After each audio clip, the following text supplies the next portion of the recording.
Halo, Assalamualaikum warahmatullahi wabarakatuh. Hai Dewan Juri, perkenalkan nama saya Bunda Yani. Saya adalah kader SOTH dari Kelurahan Rungkut Tengah, Kecamatan Gunung Anyar. Di sini saya akan bercerita tentang kisah Timun Mas dan Buto Ijo yang ditulis oleh Dede Firmansyah. Penasaran dan dengan ceritanya? Yuk kita simak sama-sama ceritanya. Dahulu kala di sebuah desa hiduplah seorang janda bernama Mbok Sarni. Mbok Sarni tidak punya anak. Dia hidup sendirian. Dia menginginkan seorang anak agar ada yang menemaninya saat tua nanti. Suatu sore, Mbok Sarni pergi ke hutan. Tek, tek, tek, tek. Dia mencari kayu bakar. Tiba-tiba di tengah hutan dia bertemu dengan Buto Ijo. Dengan suara yang sangat keras, Buto Ijo tertawa. Hai, hahaha, hai Sarni, kamu akan aku makan. Jangan makan aku, Buto Ijo. Mbok Sarni ketakutan dan menangis. Jangan makan aku, Buto Ijo, jangan makan aku. Kalau kamu tidak ingin aku makan, maka serahkan anakmu kepadaku. Tapi aku tidak punya anak, Buto Ijo. Oh, benarkah? Kalau begitu aku titip satu anak. Ini aku beri biji timun mas. Tapi syaratnya satu, Sarni. Kamu harus menyerahkan anak tersebut saat berusia 6 tahun.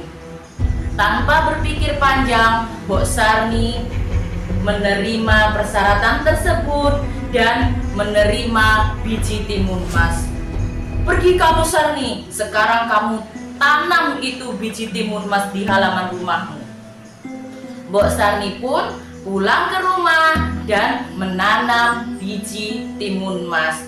Disiram, diberi pupuk. 1 bulan kemudian biji timun mas berbuah sangat lebat dan buahnya ada satu yang sangat besar. Dipetik oleh Mbok Sarni dan dibawa ke dalam rumah, dibelahnya dengan hati-hati.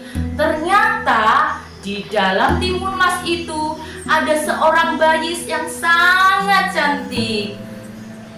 Terima kasih ya Tuhan, Engkau telah memberiku seorang anak. Akan aku beri anak ini nama Timun Mas, karena dia berasal dari timun mas.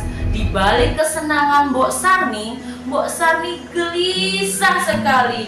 Dia memikirkan bagaimana nasib timun mas yang akan dimakan oleh Buto Ijo 6 tahun kemudian. Aku sedih sekali. Dan Mbok Sarni mendengar bahwa nun jauh di sana, di tengah hutan sana, hiduplah seorang pertapa yang sangat pintar. Mbok Sarni menyuruh Timun Mas pergi ke tengah hutan untuk menemui pertapa. Timun Mas menemui pertapa tersebut dan diberi 4 kantong ajaib. Dan Timun Mas pun kembali pulang ke rumah Mbok Sarni. 6 tahun telah berlalu, hari yang dinantikan telah tiba. Buto Ijo datang ke rumah Mbok Sarni. Dengan suaranya yang menggelegar, duk, duk, duk, dan tertawanya yang keras sekali. Ha ha ha ha ha. Hai Sarni, apa kamu tidak lupa dengan janjimu? Janji apa ya? Janjimu padaku bahwa kamu akan menyerahkan timun mas padaku dan akan aku makan. Itu, tapi Timun Mas sudah lari ke sana, Buto Ijo. Dan Buto Ijo pun mengejar Timun Mas. Dikejarnya Timun Mas. Timun Mas berlari tiada henti. Dan dia ingat kata pertapa harus melemparkan kantong ajaibnya. Dilemparnya satu kantong ajaib, wush, satu kantong ajaib dilempar mengenai tubuh Buto Ijo. Tubuh Buto Ijo dililit oleh akar mentimun. Tapi Buto Ijo bisa melepaskan lilitan akar mentimun. Kembali lagi Buto Ijo berlari dan Timun Mas kembali berlari dan berlari. Bungkusan yang kedua dilempar kembali ke Buto Ijo, wush, mengenai tubuh Buto Ijo. Bungkusan yang kedua berisi jarum yang menjadi pohon pinus yang sangat tajam dan mengenai tubuh Buto Ijo. Buto Ijo kesakitan, tapi dia bisa lagi menyelamatkan diri dari pohon pinus. Akhirnya Buto Ijo kembali berlari dan mengejar Timun Mas. Timun Mas berlari lagi, tiada henti. Dia melempar bungkusan yang ketiga. Bungkusan yang ketiga itu berisi garam yang menjadi sungai yang sangat deras arusnya, menenggelamkan Buto Ijo. Buto Ijo tenggelam, tapi dia bisa berenang, teman-teman. Bisa berenang ke tepian lagi.